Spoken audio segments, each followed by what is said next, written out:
Oxigenando Ideias para a Saúde. Você, conectado com os protagonistas responsáveis pela disrupção e transformação do mercado de saúde no Brasil. Olá, eu sou Eduardo Mangione e esse é Oxigenando Ideias para a Saúde. Em meio à revolução digital que estamos vivendo no setor, dois temas ganham cada vez mais força: a inovação tecnológica e a interoperabilidade de dados. E aqui vale uma pausa para explicar. A interoperabilidade é a capacidade dos sistemas de saúde, como hospitais, laboratórios, clínicas e operadoras, trocarem informações entre si de forma segura, padronizada e eficiente. É isso que permite, por exemplo, que um exame feito em um laboratório esteja disponível para o médico em outro hospital, ou que o histórico clínico de um paciente seja acessado por todos os profissionais que cuidam dele, mesmo sendo de instituições diferentes. Em países como a Suécia, a Dinamarca, essa realidade já está muito avançada. Lá, o paciente acessa os seus dados de saúde de forma unificada e decide quem pode vê-los e leva no bolso seu histórico completo de atendimentos, diagnósticos e exames. Ou seja, a informação circula e gera valor. E é justamente sobre isso que a gente vai conversar hoje. Como evoluir na interoperabilidade da saúde brasileira e por que essa transformação não é só técnica, mas também cultural. Nosso convidado de hoje é o Fernando Soares, CEO da Núria, uma health tech brasileira que atua diretamente na construção dessa infraestrutura de conectividade, ajudando a digitalizar a jornada do paciente e integrar instituições. Fernando, seja muito bem-vindo ao nosso podcast Oxigenando Ideias para a Saúde. Muito obrigado pelo convite, Edu. Um prazer estar aqui com vocês. Prazer é nosso. Fernando, vamos começar com uma primeira pergunta, que a gente tem bastante coisa aí legal para conversar hoje. Eu queria começar falando pelo HIMSS, né? O HIMSS, para quem não sabe, é a sigla em inglês Healthcare Information and Management Systems Society, né, que organiza a maior conferência global de inovação em saúde. Primeiro, eu queria que você contasse um pouquinho como que é esse evento, porque eu não conheço, confesso que eu vou bastante evento, o HIMSS eu ainda não fui. Como que ele é? Me fala um pouquinho pra gente do HIMSS. Bom, eu tive a primeira experiência no HIMSS esse ano, eu ia no ano passado, acabei não podendo ir, minha terceira filha nasceu, então obviamente a demanda é mais importante. Parabéns. Obrigado. Assim, é um evento grandioso, sabe? Assim, é muito grande, com muita informação. Obviamente o tema que estava em voga era AI, é AI, né? Mas assim, de fato, é o maior evento de saúde que eu já fui. Eu já fui no Health Europe, lá que teve em Amsterdão ano passado. Também é um evento super legal que eu indico bastante. É até um evento um pouco menor, mais exclusivo. Então você tem acesso, né, a várias pessoas de uma forma mais simples, mais fácil. Agora o RIMS, de fato, se você não planeja, né, ali no primeiro dia tem o pre-conference, que são alguns cursos que você faz, ou deep dives que você faz. Eu fiz um JI, inclusive, que é muito rico, e você fica um dia inteiro numa sala trocando experiência com muita gente, com palestrantes de renome falando. E aí depois, são mais 3 dias de evento, mas são assim, galpões e galpões e galpões, eu não sei quantas vezes são a hospitalar aqui do Brasil, mas é um negócio assim, gastar sola de sapato 10, 14 quilômetros por dia, e mesmo assim não consegue visitar tudo. Então assim, a minha dica é: planeja para visitar as cabines, os temas e as palestras que você quer, e faz quase uma logística ali quase de rápida entrega ali perto, porque senão minha outra palestra é no outro galpão. Cara, você vai demorar 35 minutos andando para chegar lá. Mas assim, um overview geral, é muita gente bacana, tem os encontros dos brasileiros, é legal que todo mundo fala, os brasileiros saem daqui para encontrar lá, mas eu acho que é um espaço onde ninguém tem agenda bloqueada, reunião atrás de reunião, então você tem um espaço mais informal para troca de experiência com o cliente e tudo mais. Eu acho que é um evento muito legal. E tô super curioso aqui, cara, em meio a tanta informação, tanta gente, tanta palestra, o que mais te chamou a atenção na edição desse ano? Então, eu vou fazer um paralelo, porque mais ou menos há 1 ano atrás eu fui no Health Europe, né, e eles estavam falando muito da aplicabilidade de AI, ou seja, como que a gente vai aplicar AI para esses problemas que temos, né? E ainda era um moonshot, né? Tipo, a AI vai salvar tudo, vai fazer tudo para ontem e vai resolver todos os problemas do mundo. E aí, nesse ano no RIMS, eu vi que eles fatiaram o pepino, vamos colocar dessa forma. Eles estavam falando mais de AI agents, né, que nada mais é que agentes específicos de AI para resolver específicos, né, problemas ou gaps. Então, eu vi que eles falaram, poxa, AI não vai salvar tudo, todo mundo de uma vez só, então vamos fazer algo mais específico. Então, isso me chamou muita atenção. Então, está muito em voga essa questão de agentes de AI.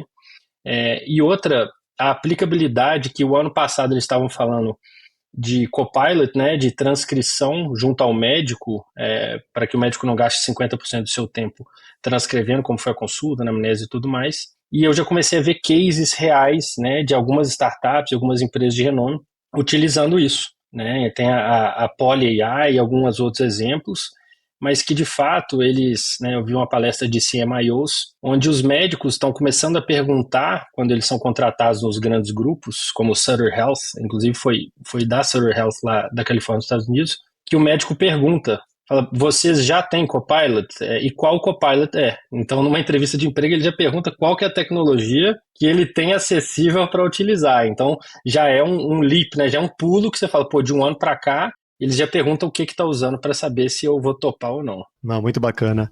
E a gente vai focar hoje muito num tema que é super importante, acho que é uma das maiores oportunidades da evolução do mercado de saúde no Brasil, que é a interoperabilidade, que a gente vai focar hoje aqui então como tema principal.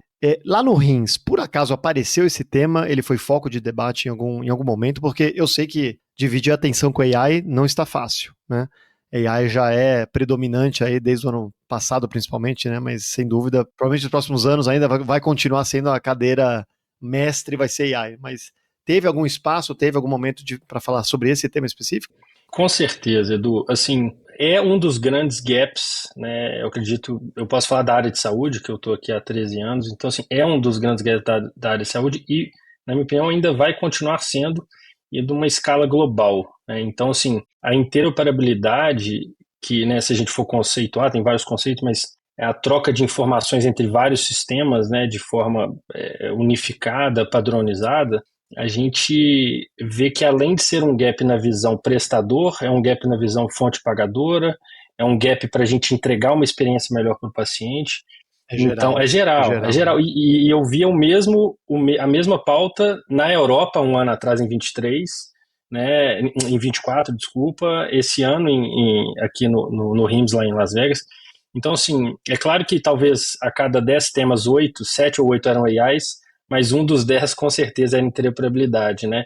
E às vezes não interoperabilidade é pelo nome interop, e sim pelo valor que você gera. Então, tinha startup lá que unifica prontuários. Pô, eu vou lá conectar em vários prontuários e vou entregar uma health wallet para o paciente. Isso é interoperabilidade na veia. Ele não vende como interop, mas o backbone inteiro é interop. Então, assim, muitas das vezes, a gente que está no mercado, né, de interoperabilidade há 12, 13 anos, a gente consegue já ter essa leitura do que está por trás do valor que ele está gerando, mas com certeza é um tema em voga e é um tema que não só para quem tem produtos de integração / interoperabilidade, barramentos que fazem isso acontecer, mas inúmeras soluções que já existem, estão nascendo, necessitam dessa ponte, desse caminho para gerar o valor, né, que eles têm como principal, né, produto da empresa. Bacana.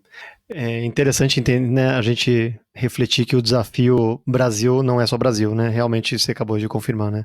Quer dizer, um desafio europeu, um desafio provavelmente de vários países do mundo, pelo simples fato de que a gente não nasceu digital, né? As empresas têm seus sistemas legados, eram isoladas, né? E a gente agora, cada vez mais com a tecnologia, vive num mundo interconectado, interdependente, né, mas que não opera com sistemas extremamente modernos, né, que nasceram digitais já conectados. Então, realmente é um investimento gigantesco, não só de recurso, né, de capital, mas de tempo, de entendimento, de processo e de priorização. Né? Tem tanta coisa que um hospital, né, que uma clínica, um médico, onde seja, precisa colocar ainda na frente, né, que falar desse tema, às vezes, né, a gente percebe que nem sempre ainda está no topo da lista de todo mundo. Por isso, na minha visão, um dos grandes motivos que a saúde não evolui tão rápido como a gente precisaria, né, gostaria de ver evoluir, né? Agora você, Fernando, é um dos grandes defensores e, né, aqui eu acho que é uma das grandes vozes no Brasil a falar aí desse tema de interoperabilidade, e você fala muito que o maior desafio não é técnico, né? Eu tô falando aqui bastante técnico, não, mas é difícil, o sistema é legado, tem que voltar, tem que investir e tal, mas sim cultural, é mais do que o técnico, é cultural. Por que esse tipo de barreira ainda persiste por aqui? Eu acho que tem muito a ver com o que você colocou, Edu, de priorização, né? Eu acho até principal de mindset. Eu acho que tanto que se investe em tecnologia. Se você pegar o percentual de receita, né, dos grandes grupos, dos grandes hospitais que são investidos em tecnologia, comparado com outras verticais, ainda é muito pouco. E sendo que dentro desse budget, o sistema de gestão hospitalar, o ERP, está lá no meio. Então, na verdade, você vai afunilando para o que você tem de investir, né, em tecnologia. Mas eu acho que quando a gente fala que o problema é mais cultural, de novo, né, a Núria nasceu integrando em ERP, MV, Tazi, Pixion e hoje mais de 20. A gente já tem toda a infraestrutura de tecnologia, a gente tem mais de 300 APIs prontas. Então, eu posso assim, te afirmar que o problema não é mais somente tecnológico. Falar que é fácil? Não é. Mas, obviamente, a gente tem todo o know-how de 13 anos de conectividade. Então, vou te dar um exemplo, Edu. Se você criar aí o Edu Health Wallet, e que você vai sair vendendo B2C para pacientes terem todos os seus dados e prontuários e conseguir agendar em 500 hospitais no país. Eu posso te afirmar que esse projeto ele já está 70% pronto, porque eu tenho a conectividade. Hoje, com quase 1.000 hospitais e clínicas e laboratórios, mas que a gente tem o know-how para fazer isso acontecer. Agora, o mindset e a cultura vem no hospital e na clínica e fala, pô, peraí, por que eu vou dar os dados do Edu para o Edu? Os dados são do Edu, né? Mas por que eu vou facilitar com que o Edu tenha acesso a esses dados, que ele vai pegar esses dados e ir para o concorrente? Então tem aquele negócio, tipo assim, o Edu é meu cliente, eu vou deixar os dados dele aqui. Se ele quiser, ele vem aqui fisicamente, eu dou 1.534 páginas por Edu do prontuário dele. Então, assim, tem toda uma questão de que eu acredito que os prestadores veem como uma ameaça, mas que eu acho que é inevitável. Daqui a pouco, ou alguma regulamentação, o governo vai falar, gente, precisamos de integrar esses dados, a gente precisa de entregar uma experiência melhor, a gente precisa de reduzir custo da fonte pagadora, porque tem gente fazendo ultrassom hoje e ultrassom daqui 2 semanas o mesmo. Então, assim, como que a gente consegue fazer isso? Com os dados integrados, dando uma experiência melhor. Então, assim, tecnologicamente falando, a gente faz isso. A gente tem 2 unidades de negócio, uma é a experiência digital do paciente e a outra é a interoperabilidade. Então, a gente consegue fazer. Agora, as barreiras de mindset, cultura, essas são complexas, viu? Eu acho que a comparação, para mim, mais clara é o Open Finance ali, né? Que avançou muito rápido, né? A gente vê o sistema financeiro avançando muito rápido, os bancos digitais, né, crescendo e sendo grandes cases de sucesso de maneira muito agilizada, tal. Quando a gente olha o mercado de saúde, tem muita startup, tem muita health tech também nascendo e tal, mas a gente não vê o mesmo ritmo e fica sempre no ar. Poxa, mas por que saúde não anda, né? Quer dizer, o benchmark é a instituição financeira, né? A gente olha para cá e vê que não anda. Você que é CEO da Núria, né, que é a Health Tech é super focada em integração, que já comentou, poxa, a gente tem uma plataforma que é o MyConnect, né, que chama a plataforma de vocês, que já permite integrar prontuário em grandes grupos hospitalares e tal. Mas você acha que realmente essa vai chegar o dia que a integração vai avançar entre as instituições diferentes, sabendo que elas têm conflito de interesse exatamente pelo tema do paciente? Eu acho que é uma das grandes barreiras. Elas falam, poxa, eu vou perder o paciente, né? Esse é meu paciente, ele... Como que você enxerga? Bom, o exemplo que você usou é perfeito, que é o Open Finance, Open Banking, né? Aí eu te pergunto, na época, os bancos também não queriam abrir APIs para troca de dados. Eles foram forçados, entre aspas, falando, olha, isso a partir de tal data, vocês têm que ter a infraestrutura e têm que se conectar, porque os dados, né, e de fato o leverage, né, tá com o seu cliente, que no nosso caso é o paciente. Então, de novo, em termos tecnológicos de infraestrutura, a gente tem. Só que, para mim, os grandes grupos, os hospitais, os grandes laboratórios, eles só vão abrir para essa troca de dados a partir do momento que, de fato, eles forem, entre aspas, forçados a isso. Então, alguma coisa do próprio governo que vai dizer, olha, pessoal, a partir de agora, nós vamos ter que interoperar esses dados aqui, iniciando com prontuário, dados, né, de utilização e por aí vai, para entregar uma saúde melhor para o brasileiro. Então, assim, não só de saúde suplementar, mas, obviamente, também para a saúde, né, do SUS. Então, eu acho que vai acontecer. A Núria, né, ela é uma das precursoras do Open Health Brasil. Inclusive, a gente tem a marca, os sites são nossos, toda a produção de conteúdo, porque a gente é um dos maiores interessados nisso, porque a gente tem a ponte que vai fazer com que isso tudo vá funcionar. Só que, como tudo na área de saúde, são baby steps, né? É um passinho pequeno de cada vez. Então, se você acha que as coisas vão acontecer rápido e exponencial, igual você lê nas literaturas das startups do mundo, cara, saúde no mundo inteiro é devagar. Então, eu acho que vai acontecer, mas eu não sei se são daqui 3, 5, 8, 10 anos, porque vai depender de uma força maior do governo, minha opinião. Agora, você realmente acredita que o caminho que realmente vai trazer resultado é a regulamentação? Quer dizer, se o governo não entrar de algum jeito obrigar, é muito difícil as instituições aqui, né, de maneira altruísta, sei lá, né, falarem, não, vamos nos conectar. Eu já sentei com vários clientes nossos grandes que já fizeram essa reunião, e aí você pode pegar o maior grupo laboratorial, os maiores grupos hospitalares, as grandes referências hospitalares de São Paulo, trouxeram empresas grandes de tecnologia e também de consultoria, sentaram numa mesa. Eu sei porque eu já conversei com várias pessoas que estavam nessa reunião e falaram, pessoal, precisamos de interoperar. Segunda reunião, ótimo. Na terceira, um já fala, cara, eu tenho 20 milhões de pacientes por ano, aquele cara ali tem 5. Aquele outro tem 3. E aí o de 15 fala, pô, o de 3 ali vai roubar paciente meu, porque é 6 quarteirões do meu. E aí começou e não foi em lugar nenhum. Então, assim, se não tiver uma força maior do governo falando, gente, a partir de agora temos que operar esse tipo de dado, eu não acho que vão abrir, entendeu? Então, para mim, não é um diferencial competitivo você ter os dados. Você tem que focar na assistência, né, na instituição, no acesso à saúde que o paciente ganha tem. no serviço, né? Você ganha no Isso, serviço. esse é um diferencial. No final das contas, assim, eu não sou fã de muita regulamentação de mercado, nem do governo se meter Exato. muito no mercado livre, não sou. Mas eu entendo que aqui uma certa regulamentação para dar o direito da pessoa ter os dados dela centralizados é extremamente importante, né? Imagina quanto dinheiro a gente perde, né? Porque é uma área muito desconhecida, é muito técnica. Ninguém aqui é médico, né? A gente não estuda 8, 10 anos, depois trabalha X tempo e tal, para ter o conhecimento que os médicos têm. Agora, você vai numa consulta com todo o seu histórico médico, né? O médico podendo ter acesso a isso, entender você como paciente, 10, 20 anos aí de histórico, conhecer melhor, e aí sim fazer uma consulta muito mais profunda, especializada, o outcome disso aí é infinitamente mais, né, benéfico para você do que qualquer outra coisa. Então, sim, eu acho que, né, eu sou super a favor nesse sentido, sim, e eu acho que aí vale a mão da regulamentação, sim, para fomentar.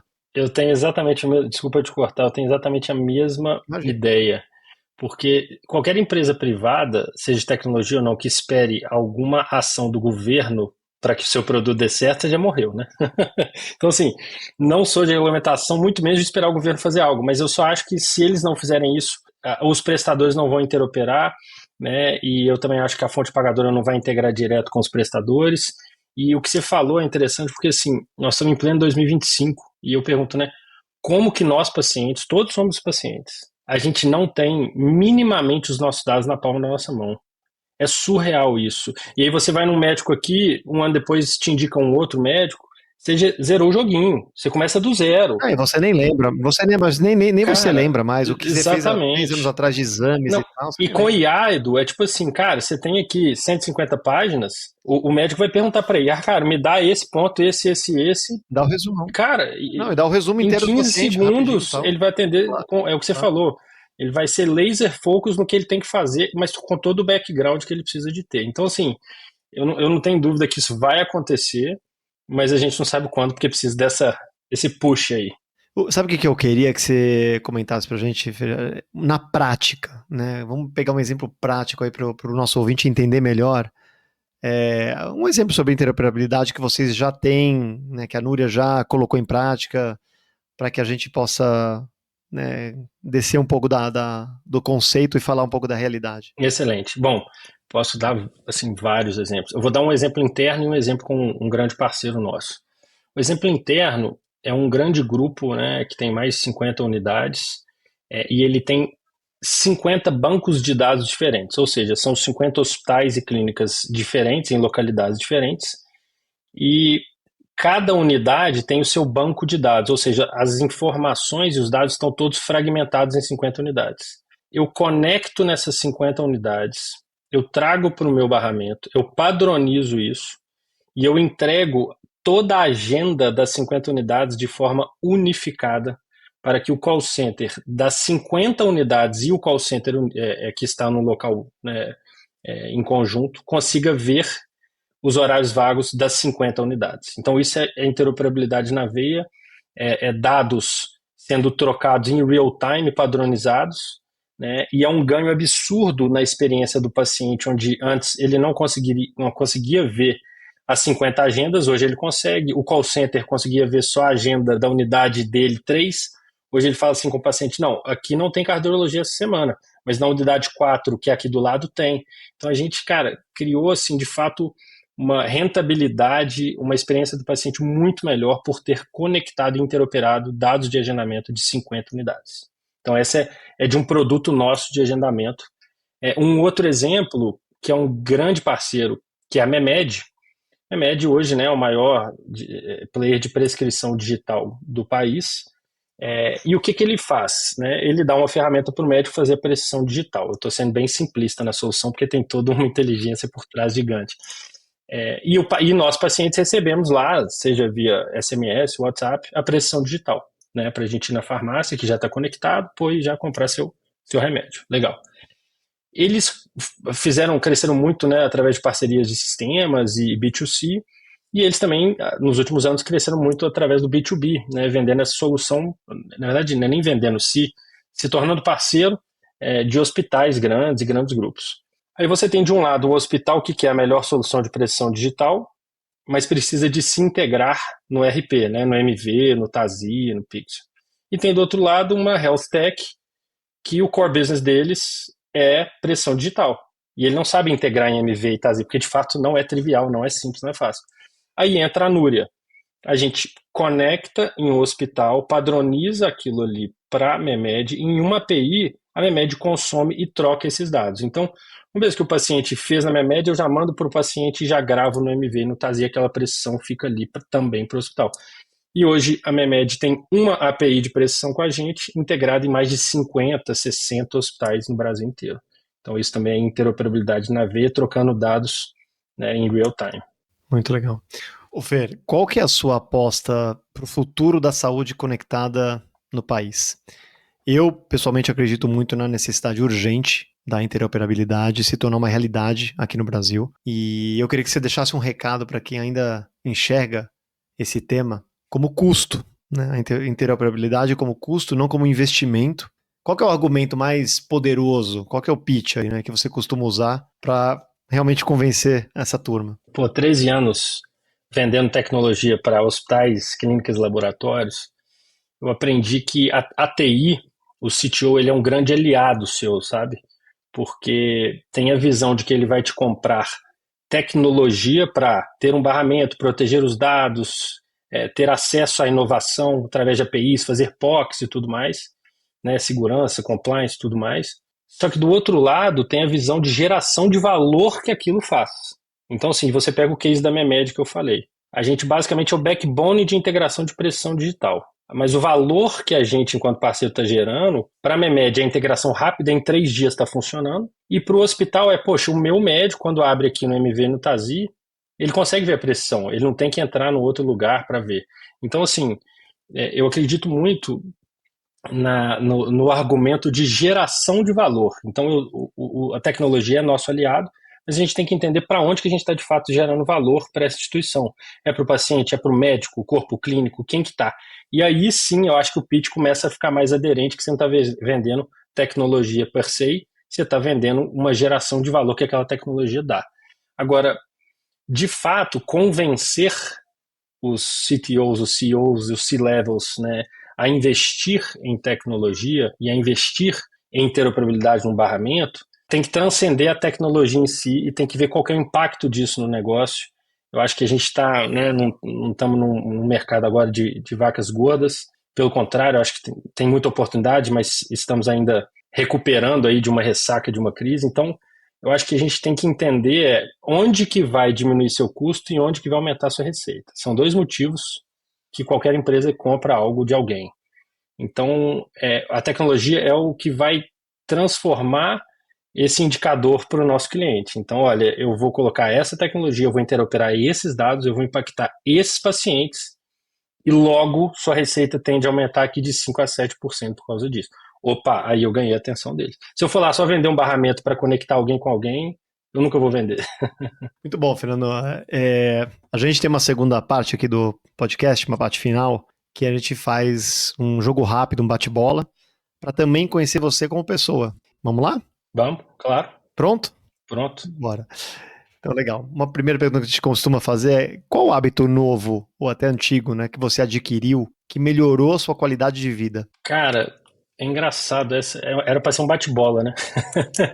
É porque eu ia falar esporte, mas esporte eu já sou viciado. Inclusive, se perguntar para minha esposa, ela vai falar que eu tenho que parar de fazer um pouco, mas que me ajuda. O que você gosta de fazer? Cara, eu já fiz de tudo. Eu já treinei com Bruno Soares, tênis, já disputei 12 anos de tênis, 7 anos de Muay Thai, 3 de natação, Caramba! 2 de triatlon.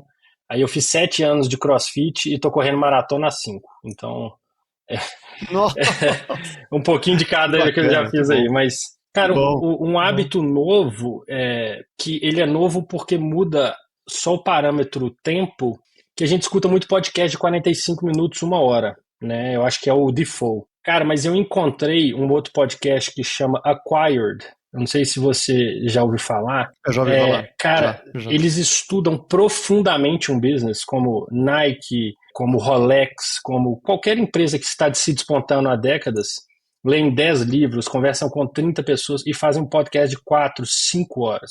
Então é interessante. Nossa! Quando você vê 5 horas no podcast, você fica louco, né?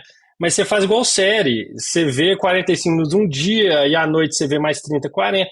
Mas é muito legal porque é algo novo que eu tenho feito e que na nossa cabeça é um storytelling, então você para num lugar, você já pega nele, né, para escutar de novo. É quase uma série de podcast e aprofundando num negócio, que eu gosto muito de ler sobre negócio. Então, é realmente muito, chama Acquired, tem no Spotify. Bem Bom, legal. bela dica, bela dica. Na verdade, a próxima pergunta era sobre uma dica de conteúdo. Acho que você acabou de dar uma baita dica de conteúdo. Né? Que aí a gente fala podcast, newsletter, livro e tal. Tem alguma coisa adicional ou não? Tem um outro, cara, que chama Morgan Housel. Ele mudou até minha forma de pensar em alguns tópicos como finanças, sabe? A gente escuta muito falar sobre livro, podcast, de como investir. Ele fala sobre o que acontece na nossa cabeça quando a gente gasta, né? Ele fez a psicologia da cabeça na hora de gastar. Ele tem um livro famoso aí que é Money Psychology. E, cara, ele tem um episódio a cada 15, 30 dias, se eu não me engano. Ele não é tão recorrente, mas é muito interessante como que ele coloca o que acontece na nossa mente quando a gente ganha dinheiro, quer gastar, o porquê que a gente gasta. Então, acho que é bem pra vida, assim, bem interessante. Que legal. E chama Morgan Housel? Morgan Housel. É Morgan de Morgan, isso. E aí é House de casa e um L no final. Morgan House, The Morgan Housel Podcast. Esse é novo, esse eu não conheço não. Bem legal, viu? Indo um pouquinho para a saúde, né? Qual que é a tecnologia relacionada à saúde que você acha que terá maior impacto nos próximos anos e por quê? Bom, não tem como falar que não é AI, né? A inteligência artificial, isso é óbvio. Eu estou gostando de ver como que a gente está conseguindo ter um prisma mais focado em resolver alguns problemas e não tipo, a IA vai resolver a glosa no setor de saúde suplementar. Pô, vai, mas não é assim que você pega o problema de glosa, joga numa caixinha e ele te cospe né? Não é assim. Então, solução mágica. Né? Exatamente. Então, assim, eu tô gostando de ver como que eles estão nichando com agentes esses problemas, né? Então, de fato, eu acredito que está muito próximo. Você viu agora o Google lançou a AI que faz vídeo, né? Esses últimos 24, 48 horas, é um negócio surreal. Então, assim, eu acho que tá crescendo de forma exponencial, mas, de novo, a gente precisa de nichar para resolver alguns problemas, né? Problemas críticos, segmentados para prestador, para fonte pagadora, para o paciente, porque aí, com certeza, nossa cabeça que funciona de uma forma linear, a gente não consegue enxergar onde vai estar daqui 2 anos. Então, eu, de fato, vejo que IA é um potencial que está andando muito rápido. E se você pudesse escolher uma habilidade nova para dominar imediatamente, qual seria? Cara, eu sou de testar coisas novas, não só no esporte, né? Mas eu acho que uma coisa que eu tenho, inclusive, na minha meta desse ano, e eu estou engatinhando ainda, é fazer meditação. Eu sou uma pessoa no 220, faço muito esporte, né? Assim, gosto de coisa nova. É muito ativo, muito mas ativo. pouco centrado. de calmaria. Não, e cara, para eu conseguir ler um livro focado, eu de fato tenho que estar focado. Senão eu li 20 páginas e falei, putz, o que rolou as últimas 15? Você tá pensando já em outros assuntos. Exatamente. Então a meditação, que eu fiz uma outra, eu preciso de fato de focar para fazer isso, eu acho que vai me trazer para a terra e ficar mais calmo aí nesse aspecto. Então eu queria dominar essa habilidade. A gente tem um público aqui, Fernando, bem amplo. E tem muita gente que está entrando no mercado de saúde. Tem muita gente que está abrindo uma startup, ou está entrando primeira vez numa empresa, ou numa clínica. Quer dizer, então tem bastante gente nova também, né, na nossa audiência. A gente sempre pergunta no final algo que é super legal, que tem a ver com a sua experiência, né? Você é um cara super diferenciado, você é CEO de uma empresa que, né, já não é uma health tech startup, já está em outro patamar, crescendo, quer dizer. Você tem algum conselho que você daria para você mesmo no início da sua carreira, se você pudesse hoje voltar e falar com você mesmo? Pô, a primeira coisa que eu acho que eu ia falar era calma. Pelo meu desespero, eu sempre quis empreender, né? Então eu queria fazer, e eu vim da Ambev, que era aquela loucura, então eu queria fazer 150 coisas por minuto, então acho que eu falaria calma. E a segunda, principalmente uma característica que eu aprendi batendo a cabeça na parede, na saúde, é que as coisas demoram, né? Eu acho que assim, o empreendedor, de qualquer forma, quando a gente faz o planejamento, a gente acha que as coisas vão acontecer mais rápido. E principalmente o empreendedor novo, igual eu fui quando eu montei a empresa com 24 anos. Mas você tem que ser muito resiliente, né? Você tem que, de fato, seguir seus instintos, porque algumas vezes, ou a maioria delas, a conta pode não fechar. Muitas pessoas falam, cara, eu acho que isso não vai dar certo, mas se você não seguir sua intuição e ser resiliente, não vai colocar a empresa ou nem o projeto para frente, né? Então, eu acho que seria calma, né? Entenda que saúde é um passo de cada vez, que você não vai explodir daqui a um ano. E outra continua com essa resiliência aí, quebrando paradigmas, que é assim que você inova e constrói uma startup de sucesso. Fernando Soares é CEO da Nouriad Health Tech. Fernando, muito obrigado por compartilhar com a gente aí um panorama tão claro da RIMS. Eu fiquei com vontade de ir, confesso, não fui ainda. Vou tentar para o ano que vem.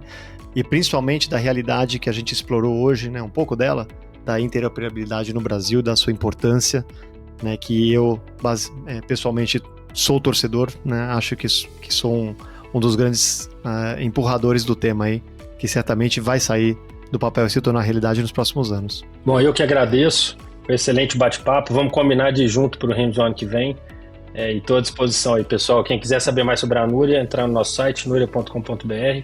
Muito obrigado pelo convite, Edu. Um abraço. E eu agradeço também a você que me acompanha por aqui. Se você gostou, segue a gente para não perder os próximos conteúdos. Obrigado e até o próximo episódio. Oxigenando Ideias para a Saúde. Você, conectado com os protagonistas responsáveis pela disrupção e transformação do mercado de saúde no Brasil.